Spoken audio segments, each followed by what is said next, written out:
Hey everybody, welcome to the Marquez Says Show. I'm your host, Marquez Mosher, and this is my co-host, cohort, and eldest son, Austin Jordan. He and I always seem to bring out the feisty side of each other, and it leads to some very spirited conversations. There's never really any one topic. We see the world from many different perspectives, and sometimes we agree, and sometimes we don't. Either way, it gets very interesting, so sit back, relax, and have a bit of fun at our expense as we explore some of the most unexpected perspectives you'll ever hear about the world we live in. So, let's get started. Welcome, everybody. I don't know if my co-host, cohort, and... Oh, we're recording? Yeah, exactly. Welcome to the Marquez Says Show. I'm Marquez. This is... Who is this? Austin Jordan. There he is. There he is. How do you say it? Austin Jordan. Austin Jordan. Did you listen to the promos I sent you? I have not. I know. You sent it to me late last night. It was like 9:30. Okay. It wasn't that late. I was out of office hours. Oh, God. No, I didn't. And then I was going to listen to him in the car on the way here, but I did not do that either. So. Wow. Yeah. Did you see that I spliced in the new Austin Jordan? No. Obviously not if I haven't listened. He was out of the office. I was just deciding, no. That means I've got to go back and do the previews. Oh, great. Okay. Well, at least I know what I'm doing this afternoon. What previews?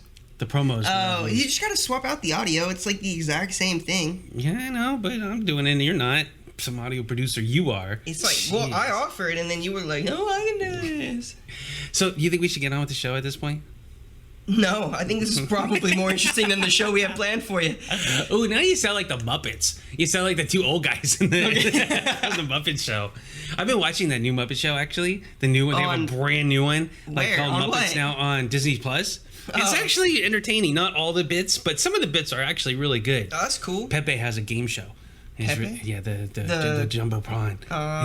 His is funny. He's funny. So how funny? Ha funny. Ooh, that's good funny. So I was thinking today, because I was actually listening to the radio on the way here, and they were talking about conspiracy theories. And I don't necessarily want to get into any specific conspiracy theories. That's not the idea. But like I teased last time, there's I think conspiracy theories have taken up a much bigger part in society now. And I realized that there's a lot of similarities to what religion has in the senses of parallels. I mean, in the beginning, religion was... Where'd Marquez go? It was kind of like the idea behind religion was to explain the unexplainable. That was the main point of it, because there was so much unknown, and this was a way of explaining it. When you had an eclipse, or when you had earthquakes, or when you had a volcano erupt, and all the nature phenomenon, that's the main point. That would be a reason to explain it, in addition to lots of other things. Mm-hmm. And then, of course, it moved into lots of different aspects. It splintered off. It became a way to control people, became a way to influence people, became a way to, organize society. I mean, there was all sorts of things that religion turned itself into. Mm-hmm. But I realized that if you think about conspiracy theories now versus some in the past, right, the ones in the past were very much more laid out, cut and dry. No, I don't believe this. I think it was a group of these people who did it, and right. And maybe you had some evidence or some coincidences to point to and stuff. But now, conspiracy theories are like everywhere. I mean, if something doesn't line up with someone's point of view, they call it a conspiracy, and without even thinking about what's behind that. And it's become kind of a way of life. To me, it's also been a way of where people are now explaining. It's a way to explain what they don't understand. Right. Is it so much a conspiracy, though, or just people trying to justify certain things? Because I feel like there's a difference between a conspiracy thinking, oh, they planned this and this is something that was orchestrated, versus, oh, I don't know if I believe that. This is what I think happened. And true, and that's a valid point.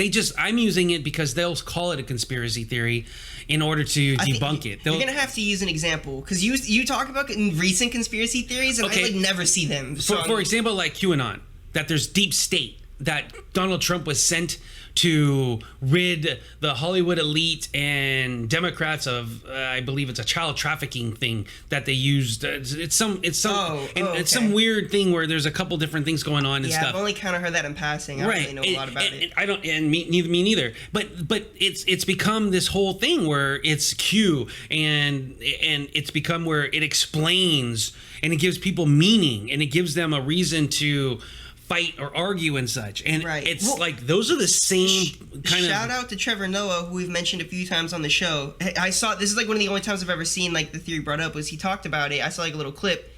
Do we really expect Donald Trump to be secretive about something good he's doing? And that was what Trevor Noah was saying. It's like that Donald Trump, because they're basically saying that he came to do this, all this, expose all these people, save America from all this. Do we really expect him to be quiet about that? Yeah. Like, that doesn't make a lot of sense. No, and it comes down to, and like one commentator spoke about, was that he doesn't, as far as Trump goes in conspiracy theories, he doesn't really care if the people like him, he likes them. Right. It comes down to something as transactional as that. So I think it's he's not willing to push back on anything if they don't like him. It's not that complex. Is like with him, I feel like, especially him, and I feel like people want to justify his existence so bad. Like they try so hard to rationalize like what happened. It's not that complicated. But like he saw a moment, he seized on that moment, played his cards extremely well, and did what I don't know. It's not that complicated. No, and he plays into these conspiracy theories. He plays into them. He's a strong strategist when it comes to what goes on in the media and stuff like that. That was his whole career. Yeah, and he basically, I mean, he is a huge person. That's part of what I talk about. What I mean by this is the religion is that people take religion and then they splinter off and they become the leaders of their little sect. Right. And he's done that the same way, and he's also promotes things that are just baseless, that have no reason to believe anything. The most recent ones is a plane full of thugs came to the protest, and another one was that the people are using cans of soup. Now, some of these may or may not have some truth somewhere, some deep down or something like that. But the bulk of it is still just a conspiracy theory because they haven't been proved. If anything, they've been disproved. But yet he keeps peddling it. And it's the same kind of thing that religion became after science arose. Science started proving that, no, there's a reason for that. That wasn't God doing that. No, there's a reason for that. There's a scientific example. Right. But yet religion kept going. And they would change it. Well, and that's a great point right there, is how much of it is it the institution versus the people following that institution. At this point, I don't blame Trump, and I know that might get me into some trouble. I know my grandparents especially aren't going to like hearing that. What do you mean you don't blame Trump? It's not his fault anymore. He's doing what his base wants him to do. What do we expect anybody to do when they're in a position of power? Well, but see, he doesn't just do that. He actually propagates it. He actually facilitates it. Because it's a cycle for him and for his believers. So they have to have some sort of you absolutely can put blame on him, because at some point you talked about disingenuous, like with Fox News and stuff. The same applies to him. He's being. He knows what he's doing. It's pandering to his base. Yeah, but he knows what he's doing, so you can blame him. Okay, there's no way. Biden panders to his base. And we don't hold him. But most of the time when Biden does something like that, or the opposite side, it's not to inflame things. It's not to divide people. Sometimes. Not always. No, of course sometimes. I'm not saying that they're perfect, but almost across the board. Across the board, I can't name one instance where Trump is basically saying, "Let's come together. Let's come together and be one, all of us." That's true. So there's the difference. I do agree. Yeah, no, that's true. And again, that's very much like religion. Like where there's some religions where they'll talk about these certain people we will not accept. We will not accept you if you are XYZ. And some religions are we accept everybody. That's true. But we're talking about the messaging and like that kind of stuff and getting out to the people. They're more similar than I think people want to give them credit. That's because they're politicians. But again, but my point being though is that you could break down almost everything into cults. You could break them into groups, and then you can, if you wanted to, you could add the label of religion. You can add the conspiracy theory. But I'm sorry, I'm going to interject. I just had this conversation with a good friend of mine about how I say things without qualifications, and then it seems like this overarching statement. obviously Trump deserves blame for the stuff he does. I'd like to rephrase that. For responsibility, right, yes. I would like to rephrase that because obviously he does do a lot of horrible things and he inflames a lot of situations and all that stuff. However, the point I was trying to get at was there's more accountability in my mind on the people that follow him and blindly support him than there is on him anymore. Because I mean, what would you expect him to do? That's the thing that I don't understand, right? Is we put these people what? Go ahead. No, I'm just this. How does this relate to conspiracy theories and religion? Well, because we branched off of the QAnon. That's what. Okay. Yeah, it branches off of that. So you're expecting. So what you're saying is the leaders, the particular leaders of a sect, as we would call it. They at some point they just roll with it because that's the power that they've been given, or well, kind of like, I mean, it's the same thing on either side. It just depends on what you believe in. Do you want to believe in this or do you want to believe in that? And who are you going to prop up? Well, yes and no. There's also something to believe when we talk about the religion and conspiracy theories. Those are things that are faith-based. And so, therefore, when something is disproven through science or something of sorts, then you need to change your faith. You need to change it. But that doesn't happen as much when you talk about religion or conspiracy theories. You can debunk one, and the person will be like, I don't believe it. No, that's part of the conspiracy because that's what they want you to believe. Right. And there is no way to be able to essentially convince them or change their mind because they don't want to. And that's the same, very similar with a lot of religious, where now religion has evolved and religion has started to come into the mainstream and into the fold. But it's the same concept that is what religion used to do. It was the main thing. Religion held that mantle about the believing something even though it was obviously false. That was religion was mantle. It's not so much that case anymore. Religions have started to evolve, acknowledging science, acknowledging nature, acknowledging other things. But the conspiracy theorists have kind of stepped into that void where it's kind of like, oh no, we have this. This is the QAnon one. You've got the other ones that he spreads about it. Then you've got the things about the politicians that are all trying to control the world. And I mean, this links back to what I told you about when I mentioned before about when you talk about Knights Templar or Illuminati and all that stuff. Now, some of those did exist or do exist and stuff. But the concept of taking over the world, that one great big conspiracy about, there's a cabal and stuff. It's been thousands, if not tens of thousands of years that this mentality has been out there. Right. In order basically to scare people and explain away why your lot in life is so bad. It's because of this magical, mystical, unknown thing. But yet, if that's been the case, they suck. They are horrible at it because it's been thousands and thousands of years that somebody's been trying to take over the world, and it hasn't happened. I don't think that anybody's trying to take over the world. However, people do. If they ever wanted to, they could. Well, if all the governing bodies decided to be like, "Oh, you guys are done. Rights are gone." That wouldn't be a conspiracy. That would actually be an actual takeover. That would be an actual thing. Like you just said, it would be an actual thing where the groups all got together and actually decided. The point of this, when I'm using the conspiracy theory, is that they think it's all in the shadows and it's all behind. Now, it's not that there isn't things happening in the background. That's why I said I don't want to make it seem like there's not things that we don't know. Of course not. There's things, and I think the government, we shouldn't know everything. There is some things that we shouldn't know. But the concept, that philosophy that people buy into, that a lot of it happens to be so that they can essentially disregard their own personal responsibility, like you mentioned with the Trump supporters or Biden supporters for that matter. You have to take some personal responsibility, and there's a huge difference between being a patriot and like being a nationalist. Where I had that argument with someone talking about, well, don't you believe in the United States and nation stuff? I'm like, well, absolutely, but being a patriot is more important than being a nationalist, because a nationalist isn't accepting the flaws and the negativity that goes with it. Whereas being a patriot is actually standing up and saying something. And there's a big difference. Like if you were quote unquote a patriot in the religion aspect of it, you're a heretic. If you do it in the conspiracy theory side of it, I mean, don't you think that there is a huge irony that far right conservatives and such call everyone else who doesn't believe them sheeple, but yet they're doing the exact same thing to their doctrine?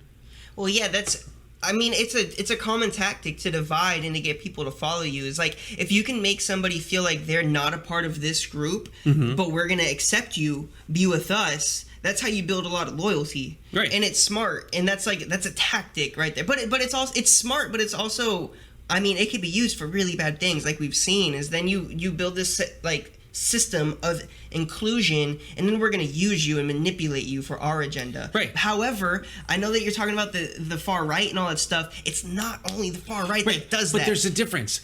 This is, and you and I have had this round and round and round. The principles, the implementation is the same. Yes, the far left and the far right. Yes, but the outcomes are what's different.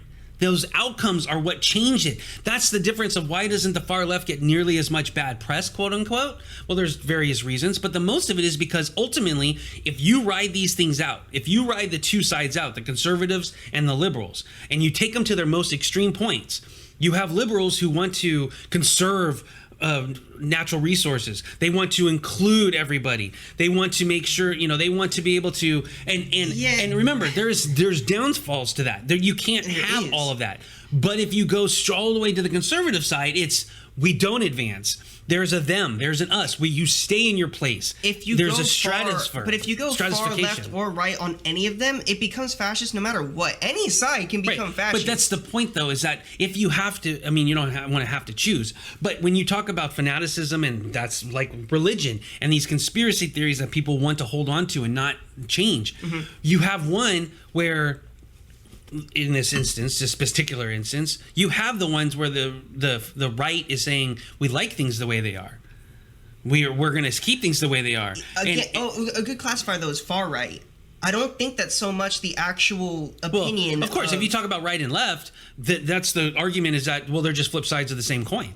It's just the way so you do have to kind of go further right and further left to get that. And again, and that's one of our fundamental things that we always disagree on, is I don't want to make my decisions based off of the extremes of either side. Well, then you're right in the middle. Right, which is how things should be. Right, but the middle doesn't get things done when people don't believe in compromise, when people don't believe in changing their mind. See, and that's my point, is that that's why I want to try to influence people to do that. I don't want to jump to one side and be like, okay, well, I'm not going to do this anymore. I'm going to jump to one side and make my progress there. That hits a wall at some point. But you also have to stand for something. I do stand for something. I stand for the right thing, but the right thing doesn't have to be determined by which side you're on. But the right, actually, it kind of does, because its perception is reality. Things, when it comes to you, you can make a decision and be like, okay, no, you stand for what the right process. That's the difference. You stand for the right process. You want the same process applied to all situations, most situations. I won't say all, but you want the process applied evenly across the board. It should be. Right, just fine. But when you do that, then the problem is that you can't always do that, because life is not even. Life is not fair. Life is not equal. So applying that type of process, you can try to do it as much as possible. But when you are faced with the absolute reality that this process cannot be applied here, well, I think there has to be exceptions. I think what you're not getting, and a lot of people don't understand about this, is though you don't have to. If you're standing in the middle, doesn't mean you're going to make a middle decision every time. You can go into it with that process of, I'm going to stay in the middle, I'm going to consider everything, and then make a decision to be like, look, okay, this particular instance, left. Or this particular instance, I get it. Right. But if you're trying to affect change, if you're trying to create groups of large mass, that's not how you're going to do it. That's the problem. That's the reason why you have religions. And then that's why you grew, like you said earlier in the episode, you talked about how people have to indoctrinate themselves into that group. That is inherently the problem. Though. That's the thing that I don't want anymore, is I don't want any more indoctrination. I don't want people subscribing to groups. I don't want people putting themselves into these categories. But what you want is irrelevant for what is actually happening. Because, for example, human nature is to go in groups. Human nature is to be with other people. So you're going to have to be able to find. Human is overcoming certain inclinations and impulses. Right, but what you're saying is everybody should be independent, and that's just not going to happen. That's not a reality, because people can't think that level. There's people that cannot think at. Not everybody can think at the same level. And some know about people, that. and some people, whether it's being taught, which is a big part of why I'm heavily It's a huge part. That's one reason why I teach the workshops that I do about increasing critical thinking to make better decisions. Well, exactly. And if there's more people doing what you're trying to do, or you reach more people or whatever, like that would influence more people to Absolutely. be a part of something, to not. But what do you do in the necessarily- meantime? You do the right thing. Yes, but And not even if everybody that can means, do that. Even if that means people aren't going to like Right, you, but even people- if people don't see what you're That's- doing. But you're thinking like that. There are people that will not do that. Period. The end. They have to be thought for themselves. Whether or not it's actually because they were never but taught, or because they genetically, whether or not it's just the concept of the fact that they just don't, there's just something that was intrinsic within them that they cannot. Although that's a small Right, but population that if would you be- talk about a physical reason why you can't. But the point being, though, is that most people, whether or not it's not taught to, not encouraged to, or quite honestly, when they were and they chose not to. I think that's a bigger one. People don't want to do what you're talking about because then they have to take responsibility for their actions. Okay, well, they don't have to. I'm not trying. Yes, they do. They have to take responsibility for I their don't actions. know. If they're going to say yes and no, that's the reason why If you they're have these. so stubborn to where they won't do it, period, then I'm not. That's not the type of people we're trying to reach. It's not. or talk But to, that's the or problem is that those are the majority of people. Maybe not over time. How much more time do you need? We've already had millions of years, Yeah, but thousands and tens of thousands of years of human nature and humans. Yeah, but we're in a more modern age. Obviously, we're in a different time period. If information is digested differently. There's a lot of different stuff now. Yes, and human nature is not going to change that much.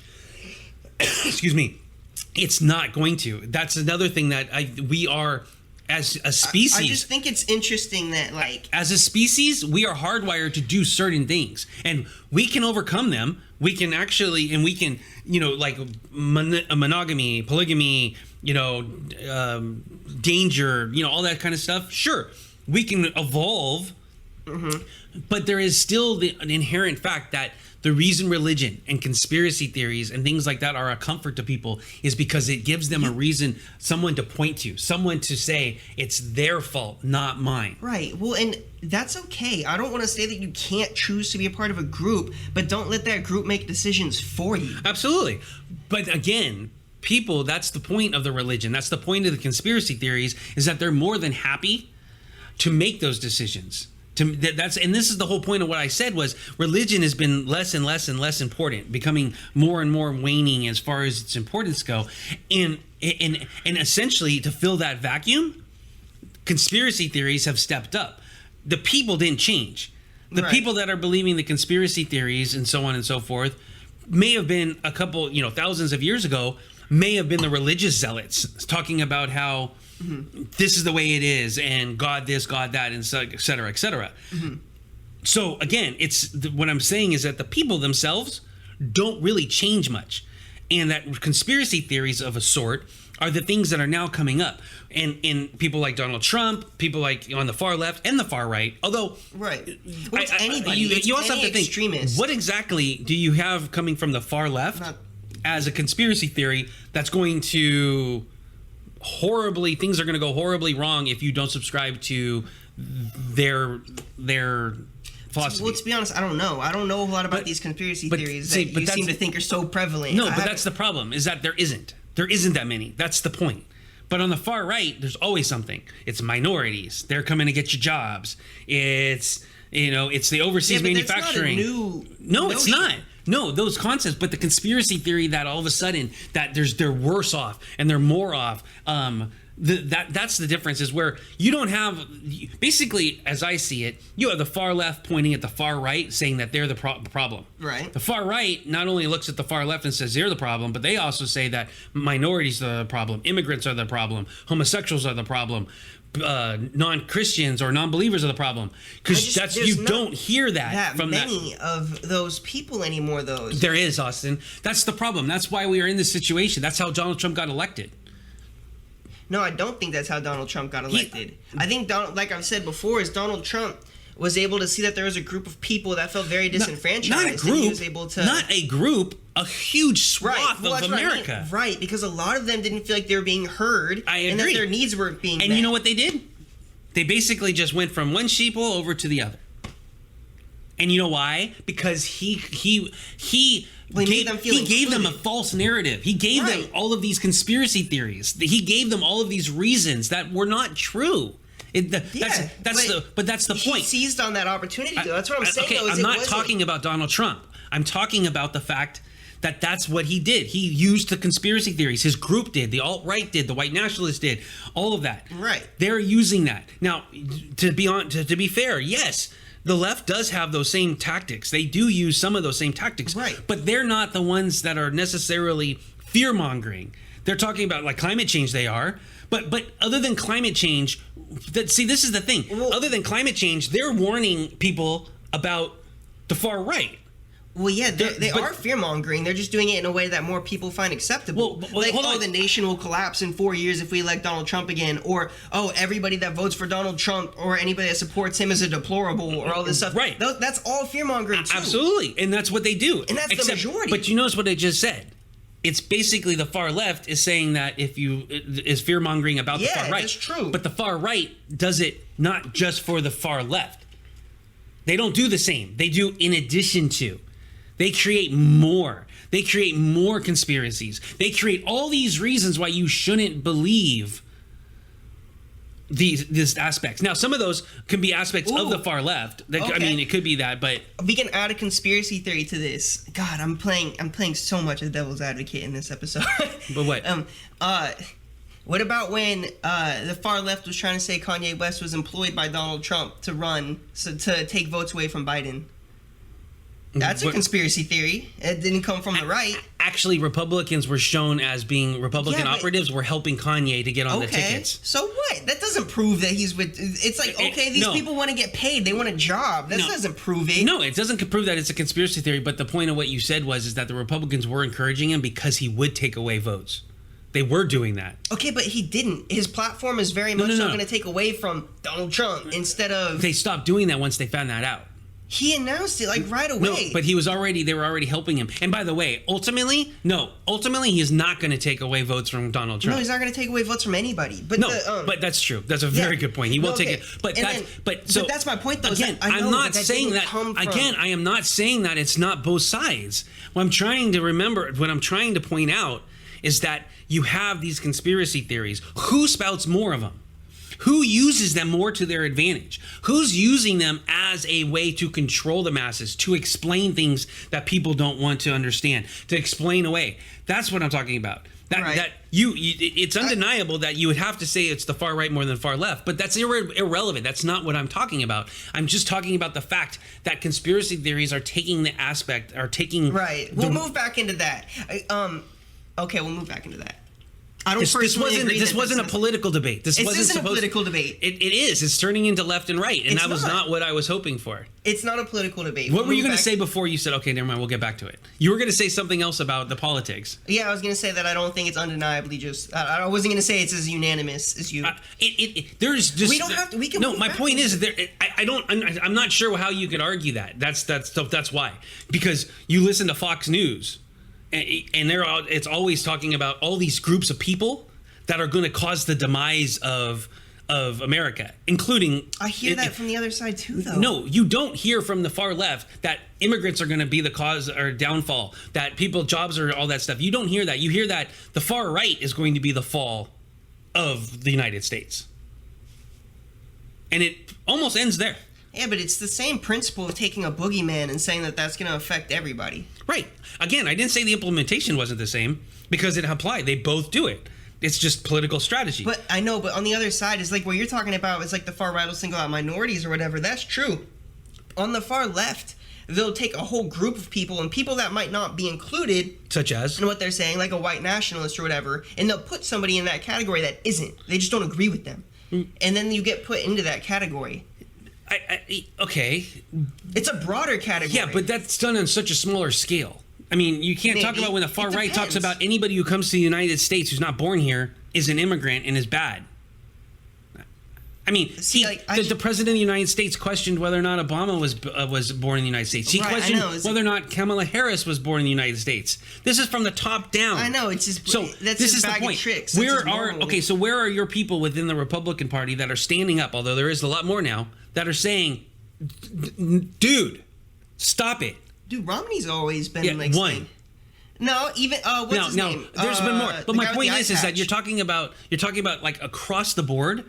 And over here on the Democrats, the biggest reason that they thought that leading up to Joe Biden and stuff was the fact that they thought the party was going to fracture because the progressives had such a hold and were so prominent and loud. Mm-hmm. So it's not the same, because you do have people standing up on the Democratic Party. You had people standing up all the time going, no, we don't want Biden. No, we don't want so-and-so. We don't want Warren. Right. We don't want Sanders. There was a constant flow of back and forth communication. Right.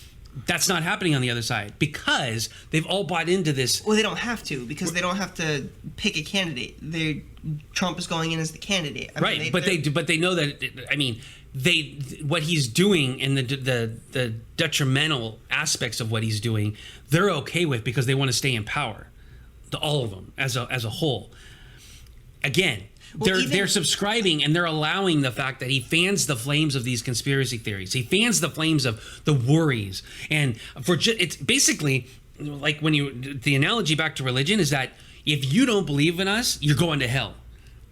If you don't believe what we're saying, you're going to be, the demons are going to come get you. You're going to be tainted by the devil's whatever. And then when the followers got tired of that rhetoric, they splintered away and created other groups, which puts the burden on the people following, not the person leading. Well, yes and no. The person leading can also do a little bit better. They can, but if they've been given no reason to, why would they? Then you're talking about human nature. Right. Which is what I'm saying. Exactly. I'm not disagreeing with you. I'm saying that we can evolve past that. That person that's a leader, that human nature is what all the people have. Right. You just had somewhere that were strong enough. And most of the time, by the way, the people that broke off and formed groups, they just repeated the process, but they did it with their dogma. Right. So they didn't do anything different. You could argue that each splinter, though, changed the direction and made things better as a whole. If Martin Luther didn't split off, worse. I know, but if Martin Luther didn't split off, then we wouldn't get what we are today, and we have a much more. Which Martin Luther are you referring to? The first one. We're talking about religion. Okay. Yeah. Well, I know. See, I was being serious about that because I don't think a lot of people remember that there was a Martin Luther. Yeah. The first one was religion. Yeah.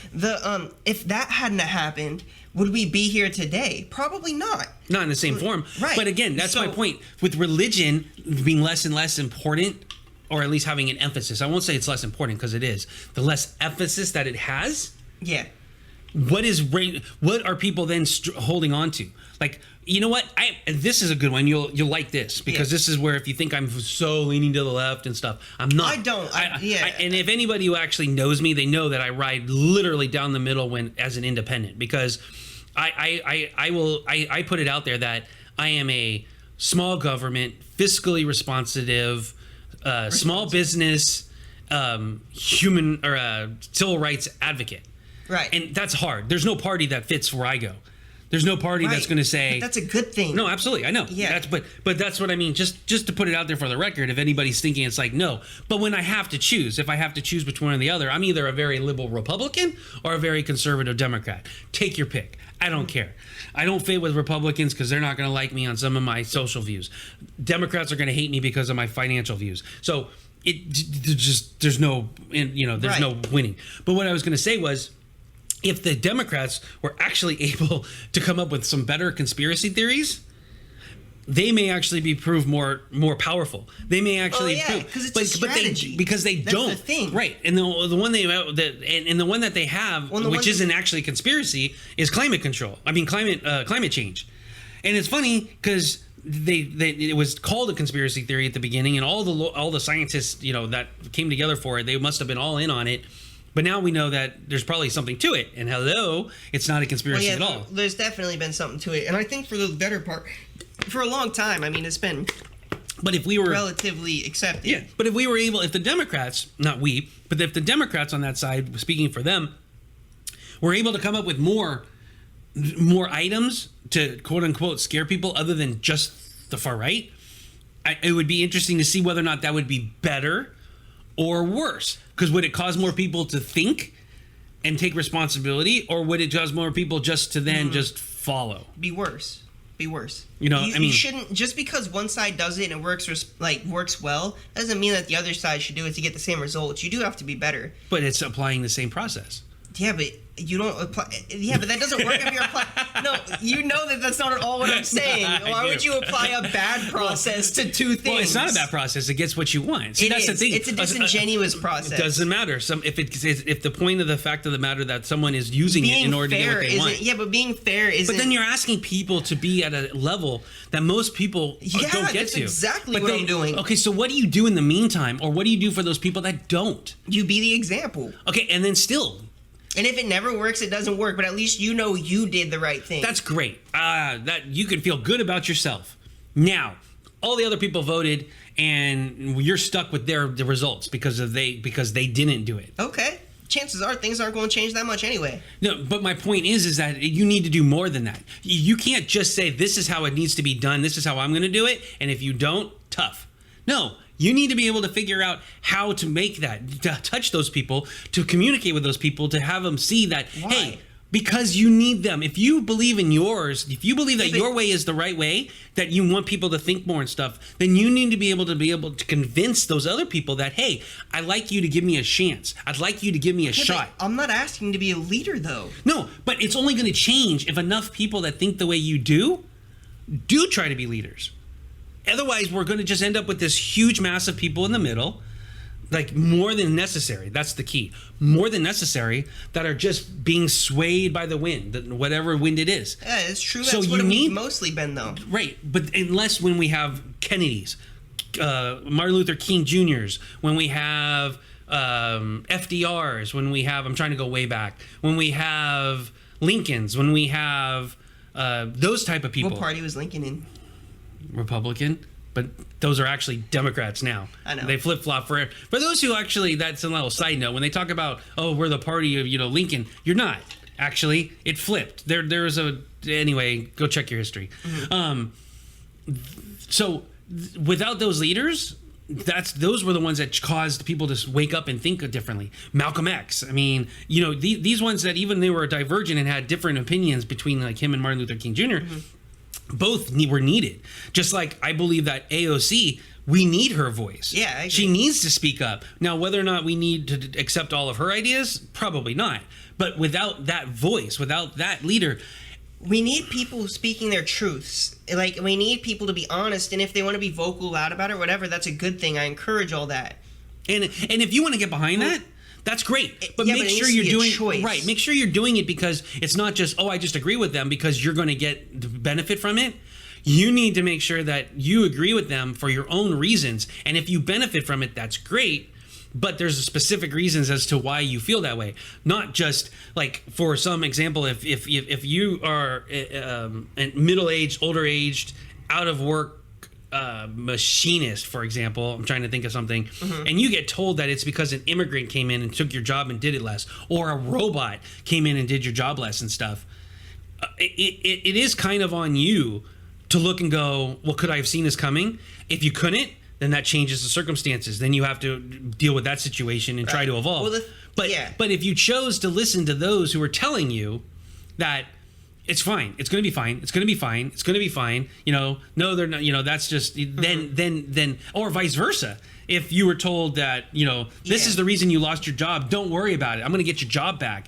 No, you don't need to go get trained. You don't need to get, learn new skills. Yeah. Don't worry. We're going to take care of it. Well, that rhetoric has been around for 40 years. That's the more thing. More than that. Machines, because the machine rhetoric. I'm talking about the overarching philosophy. Well, I'm actually using that to support your point, though. Is like this stuff. It's almost half a century years old. Some of the more modern ones, like a machine took the job or whatever. Right. Like at some point. And read the room. Like, you don't have to go to college. Not everybody has to get a 4-year degree. No, not all. Trade schools are awesome. Yeah. And that's part of it. See, again, that we talk about... Oh, you want to talk about a conspiracy theory? What? That you have to get a 4-year degree to make something of yourself.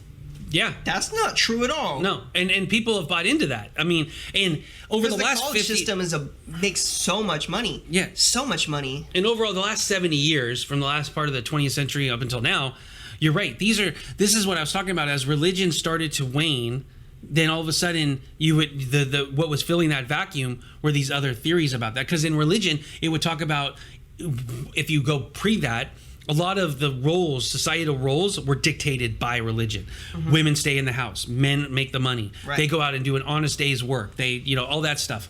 Mm-hmm. And now that's changed. But now all of a sudden, like you said, now what did it get replaced with? Okay, well, yes, now you need a 4-year degree in order to be able to be successful. No, but we bought into that, right? Because a lot of it was because we didn't want to believe in the old philosophy of men get the money, women stay home. Right. And then it became, okay, well, how do we even that? Well, if everybody gets a 4-year degree, then we're on a level playing field. And you realize, wait a second, hold on. Women and men both could go to trade schools. Mm-hmm. And actually, we didn't say women have to get a 4-year degree. Men didn't have to get a 4-year degree. If you want to get out and be part of the workforce, that's great. There's a ton of opportunity. Right. And it depends. And that was kind of actually, that was the left side. That was, I think, almost... Well, I think it was probably both. But you do have kind of the leftist elitists that were saying, oh, you don't have a degree. Right. And they were looking down at some of the more conservative, more like the Republican class thing, which is most of our problems in America. It comes down to class. And like that is the big cornerstone, the thing that we need to address more so. Well, maybe not right now because of everything going on. Like obviously, race right now is right. What's going Things on. can take a back burner and all that stuff. But although they're intrinsically linked. Oh yeah, exactly. And it's just classism is huge, and no matter what, like that's something that'll go across both sides, the left and the right. Classism will affect everybody. Yeah. And again, you're going to hear the things about. You're going to hear the things about the classism and the racism and how within the left there was actually a really good. I'm going to see if I can pull this up real quick. Where is it? Oh, this is good.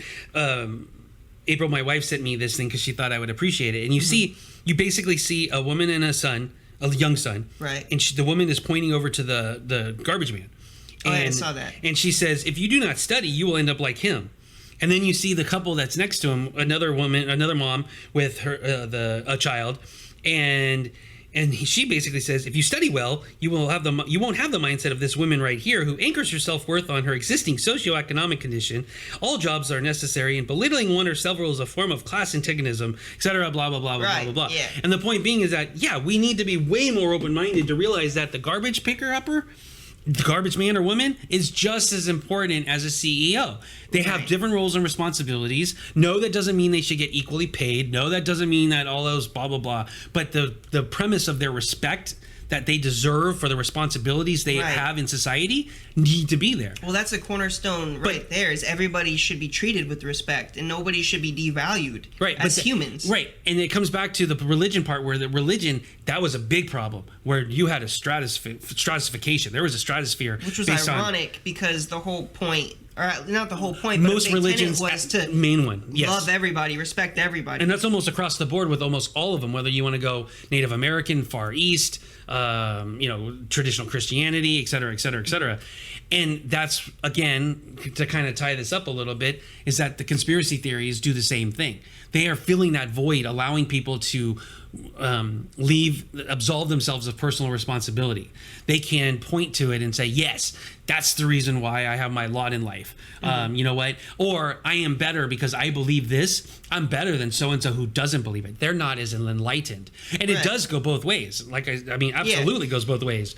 And that's why I wasn't necessarily getting into the left or right. I was just talking about the fact that within both groups, it works. Conspiracy theories and the concept of that falls right in line with what religion used to do. Yeah, it's true. And the only reason I was bringing it up so much on the other side was because I think that it's important to recognize it on all sides. And I understand the climate that we're in right now and that one of them could potentially be more dangerous. But like the idea of buying into one side to fix this side, because then you're going to run into that same problem and you're once right. you put yourself in that position. But the problem that you have is you're operating that in a vacuum, and it doesn't operate in a vacuum. It's essentially, it comes we to a don't point. really know. There does come to a point, Austin, where if you were told to choose between two things, you need to make a decision. Right, and I'm not saying I wouldn't make a decision. But you would, if you could sit there in the middle and try to bring the two sides together, which is admirable. I mean, but at some point, that's not what I'm saying. But I'm at not some point, trying to bring both sides together. no, you're trying to bridge. What I meant is in many situations, and I know you well, you're trying to bridge a situation, and so that you don't have to make a definitive choice. And the reason for that, is fine. I understand that, because you don't believe in the fact of the black and white, and I get that. I understand that. Yeah. But what I think sometimes you're missing is the fact that sometimes there is no bridge. And the recognition of that is what I question among a lot of people, because I too, I mean, you probably got a lot of that from, hey, you got to see things from different perspectives. You got to see things from points of view. Why? So that you can build a bridge, so that you can be able to look at a situation and go, I understand where they're coming from. Maybe I can change my opinion because now I understand where they're coming from. Right. Well, I would like to clarify that statement. It's not about building a bridge. It's just starting from a point of unbiased before I make a decision. I'm not really trying there to is no unbiased. compromise. There is no unbiased. That doesn't exist. You can try to be as unbiased. You can as try to be. I know. I'm not saying that I'm going to be completely void of an opinion. Yes, but if you try too hard, if anybody tries too hard, that becomes the bias itself. Because now you're actually limiting yourself. Because if you're not you, right, but just the person is so engaged on trying to be so independent that the obvious may escape them. Or the fact that there is an actual 2 + 2 = 4 type of situation. Right. Yeah, but you can still recognize that by trying to operate more so in the middle. That's the thing I think that most people don't understand, is you can be in the middle and not make every decision in the middle. You can make decisions all over the place. Right, but then you're not actually in the middle. You're actually That's starting. where you're starting. No, it's you're not actually as absolute. No, I don't mean starting. I mean this in a positive kind of supporting your view.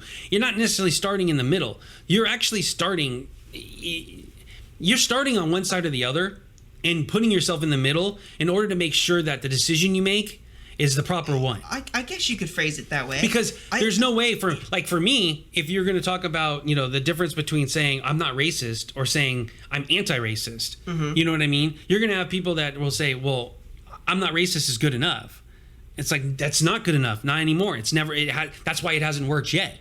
Right. So no, you need to say I'm anti-racist. And most people will be fine with that if they're anti-racist. Yeah. But the ones that are questioning it, they're uncomfortable with that because they don't want to take a stand to be anti-racist, because who knows if their family, their upbringing, their religion, or whatever aspects. So they just default to I'm not racist. Yeah. It becomes that's the point of, no, you need to actually, if you're not racist, you need to say you're anti-racist. Yeah. That's the kind of example I would use when you have to make a choice.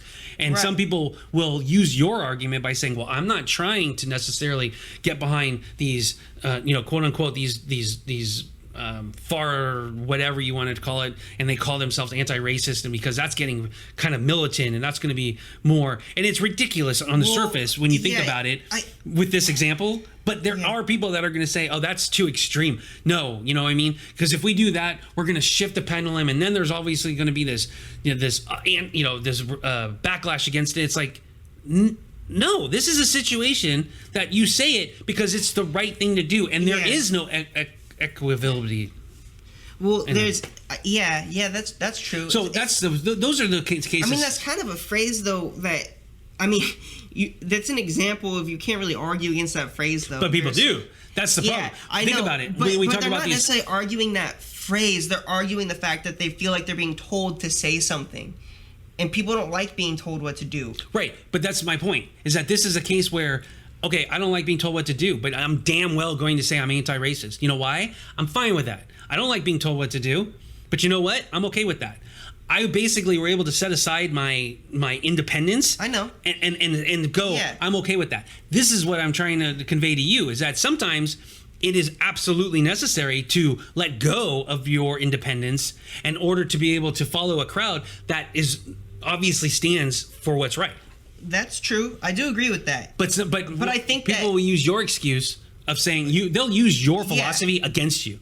Basically, they'll say, well, no. Like, for example, Austin that told me... happened to religion, too. Right, in conspiracy theories as well. Right, so that's, and conspiracy theories, exactly. So there is that's why when you talk about changing minds or being able to let go of that independence, there's a place for that. So the conspiracies and religions, it's they serve a purpose, whether it's negative or positive.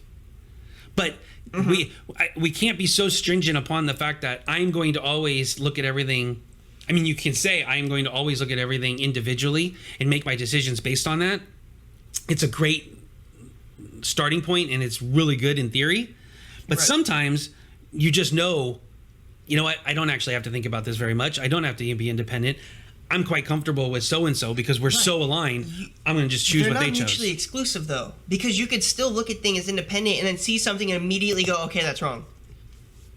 They're not mutually exclusive. Right, but there's sometimes you don't actually have to think about it. That's what I'm saying. You don't have to. There are some times, like what I just said. But that's all I'm saying. But you shouldn't do that all the time, which is what most people do. Right. Most of the time you should be doing it the way you said, where you're thinking about it critically, making a decision based on X, Y, Z, and all that stuff. Right. But that's the opposite of what's going on. But I guess what I gather from what you were saying is that you always need to be doing the independent stuff, and I'm like, no, there's a time and place when you don't need to actually overthink it, where you can just make the decision. Being independent doesn't necessarily mean that you're going to think about everything. It just means that you're going to try to operate from a place of critical thinking, like you said. And if sometimes that doesn't take much.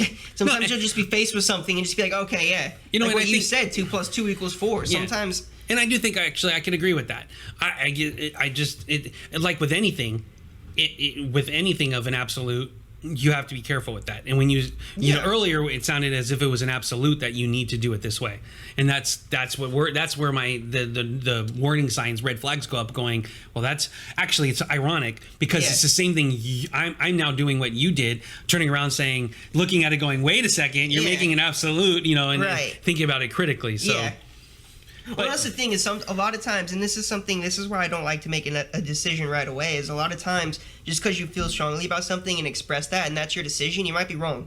And that's why I like to take a step back. Because like what we've both done it in this conversation is like then going back to something we said earlier and be like, oh, okay. Well, yeah, and maybe this isn't context and clarification, obviously, it always plays a part. And that's something I'm working on, is more clarifiers. And again, a lot of this comes back to religion does not operate under those conditions. It's very black and white.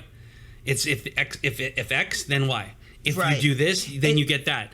It's evolving. Well, of course. That's why I said the religion. It's been evolving. Yeah, the religion itself is, and it's not any one. That's not why I was talking about as an umbrella term. And the same thing though, that those who looked to religion, the type of person that would look to religion in order to lead them in their life, like how to live. That is what I'm talking about with conspiracy theories, where now people will look at a conspiracy theory and they will become so engrossed with it that becomes their self-identity. That becomes their identity. Yeah, and that shows them how to live my life. In other words, you know, a lot of those people, they don't exist in the real world though. They're not even out in the real world. Like they're not living. You know, so they're not seeing anything to disprove. They're not putting themselves in opportunities to disprove these experiences. They're living through these made up things. And again, whether that's conspiracy, but that's religion too, because so many people, that was part of it way back when there was less communication. You had there was a town of 100 people. They could count on religion to tie them together, and to explain things, and that's the same thing. It's not necessarily a bad thing. No, not at all, because there's a huge upside to it. There always has been. But the conspiracy side of things is dangerous because those ones, they don't necessarily focus on some good things. They usually focus on the bad. Right. Religion, on the other hand, does both. There's some religions that obviously operate on a fear side, but there's also some that operate on a unity side. Yeah. But the concepts are the same. Yeah. So that's why I guess overall, I believe it's a bad thing that conspiracy theories are somehow filling the void of where religion used to place. Exactly. And I agree, because I do think in a lot of ways there are very negative conspiracy theories, and for the most part I would say religion is positive. I lost my train of thought. It was But yes, I agree where you're Yeah. going with that, because I think that's my worry. That's my concern. That's why I brought it up for this episode, was that it's almost as if religion is necessarily getting a bad rap, although some of it's well true. deserved. Yeah. Good. But like anything, like what you're saying, is it's getting like overtly attacked. There's certain things that, like, because it was part of an old way of thinking, no, we can't have that anymore. New world, we can't do that. Which is fine, and that's always happened. That's something like what you talk about, is always cycles. The new thing will come up, and the old thing gets discredited, and then later on, it starts to meld and come in the beginning. Like, and sometimes it's just not even new. no, exactly. It's just a new form. It's a new version. Right. Exactly. I lost my train of thought again. Personally. Okay. So conspiracy theories and like what you're talking about, filling a void, that has more to do with the person. And that is something that I think that we need to be addressing, especially as a nation, is mental health. And I know you're going to be like, what the hell does mental health have to do with this? But very much so, because these people latch on to these ideas that have almost nothing to do with them. And they use that to feel something in themselves. Like, I'm a part of this, or I believe in this, you don't believe in this is my identity, whatever.